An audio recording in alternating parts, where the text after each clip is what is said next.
Good evening, friends. It's my great pleasure to welcome you all on this Asghar Engineer Memorial Lecture by the eminent social scientist, Dr. Suhas Palsigar. Now, just to speak a bit about my guru and friend, Asghar Engineer. He was a multifaceted person, totally committed to social change. And there may be a formal biographies on him which may come out, but his major contribution which I see, major in the today's context which I see, was recognizing very early that communalism is a problem in India. That time hardly many social groups were there who were trying to focus on the issue of this divisive communal politics. When Dr. Engineer, after doing his graduation in engineering, he was an engineer, of course, really engineer, he took upon himself to first try to understand the nature of communal violence.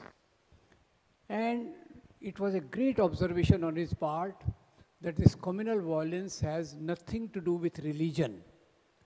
It's a political trick by some forces in the society who want to use religion to get power, to divide society, and to have a different type of agenda. As such, formally speaking, as they say, charity begins at home. First thing he focused was to do the reform work within his own sub-community within Muslims. And that is a long struggle for Bohra reforms within Bohra community. I must tell you that it was this reform process due to which he was attacked for 5 times. Once, of course, by that time I had started associating, and Irfan and myself, we went to receive him at the airport. At Indore, he was attacked by those goons, and he came quite bleeding and all that at the airport.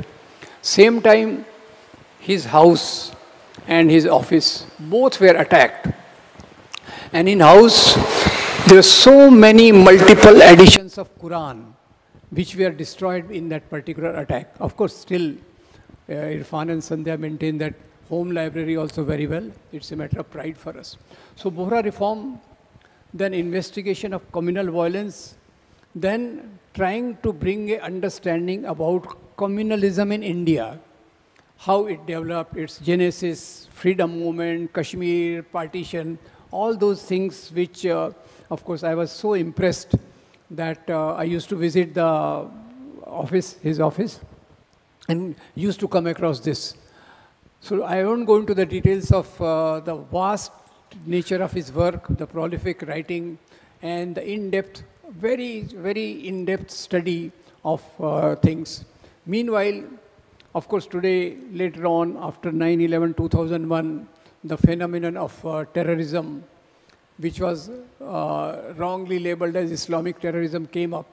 But Dr. Engineer, through his very deep study of Quran, he learned Arabic, read Quran in original, and his commentaries on this issue are recognized all over the world as a great Islamic scholar. One more thing was that he was not an armchair writer. While writing also, he was continuously involved in the social issues, traveling and all that.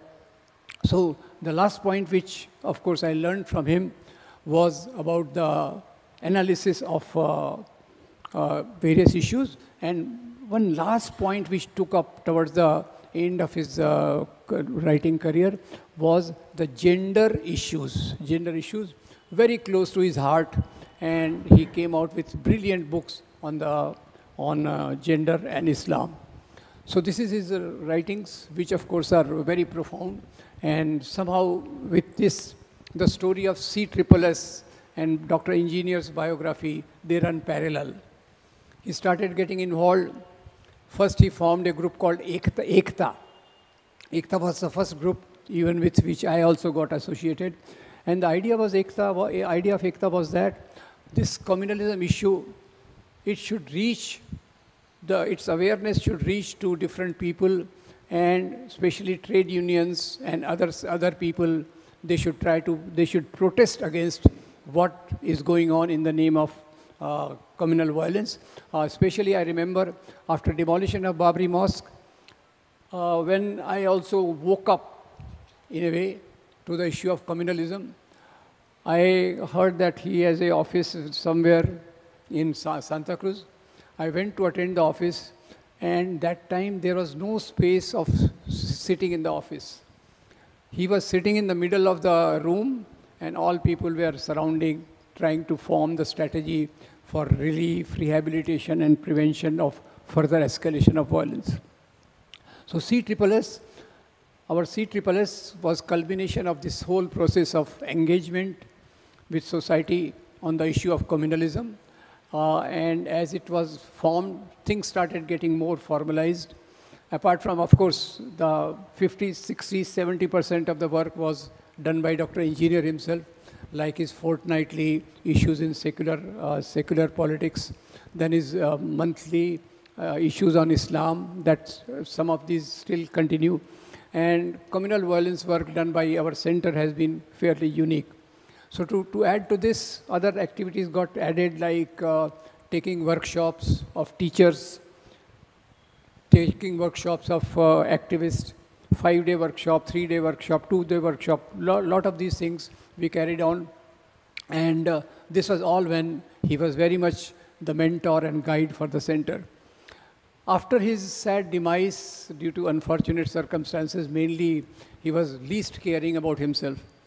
The last trip which I undertook with him was towards Amritsar, to Amritsar, where both of us were to speak in a gathering. And I, of course, I hope you know, I am a doctor also. So I was surprised that he was having a gross cellulitis in leg. And cellulitis is fairly dangerous thing. But he said, I have been invited, I have to go. So Sandhya, his daughter-in-law and my close friend, she insisted upon him not to overexert, not to do this. But about his commitment, he was rock solid. So anyway, with these activities were already there, workshops, then journal came out on secularism. His fortnightly writings were already there. After his demise, the new team which came up, new means partly, actually it was the same team minus the greatest amongst us. So we first of all thought of peace centers. Why CSSS should be there in Bombay only? We should try to open peace centers in different places, and which I am happy to inform the audience that my colleagues Irfan and Neha are wonderfully managing, and some of the peace centers are doing great particular activities. Same way was added this morning harmony walks, means college students are there, you take them for a walk and try to explain them different places which are there and which things can be explained.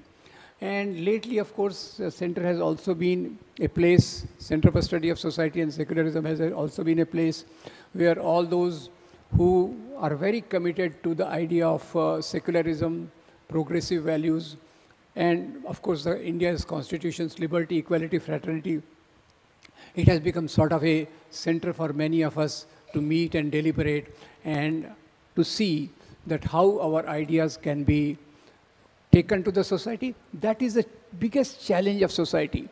And that how Dr. Engineer began, I will begin with a small anecdote that even before the time of this social media, YouTubes, Dr. Engineer's writing was going on as regular as possible. So one day morning, we were in Kalina campus for a small seminar. So as usual, Dr. Engineer was there. I reached, and we both were trying to enjoy the sunshine. Then one of the speakers came in the taxi. He paid the taxi person, but taxi person, after receiving the payment, he got down from the taxi and he headed straight towards Dr. Engineer. So I was surprised why he should be coming to Dr. Engineer. He came, touched Dr. Engineer's feet, folded his hand and said, "Sir, please carry on doing what you are doing. It gives us a great amount of hope and enlightenment." I was very deeply touched by that particular moment in this thing. And today, continuing in the same light, that knowledge is not just for books, seminars, and lectures. These awareness has to be reached to the people. And today, particularly when the social common sense is totally vitiated, all these myths about religious minorities, Muslims, Christians, and whole distortion of our freedom movement. There are so many things which they keep creating day in and day out. You see Assam, you see Bengal, you see selective focus on Bengal's rape case while ignoring all the other things. All these things, I think, need to be combated. This is the message of Dr. Engineer, to my understanding, and also our center. The idea is to reach these simple awareness in the language, like to act as a bridge between scholars. Like, of course, India has no dearth of scholars. I am very proud to say that.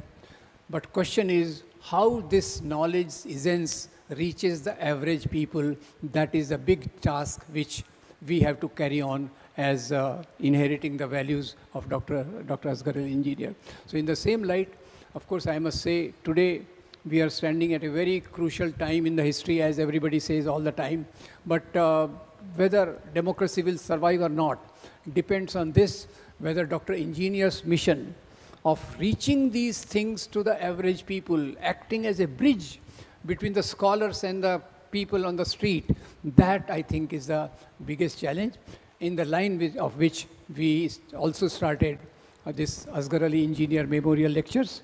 They are not just to commemorate his memory, he is always in our hearts, but they are also to ensure that new findings, research, social sciences, and the political thing by authorities in those subjects are presented to the people, and we try to propagate those values as much as possible. Thank you very much.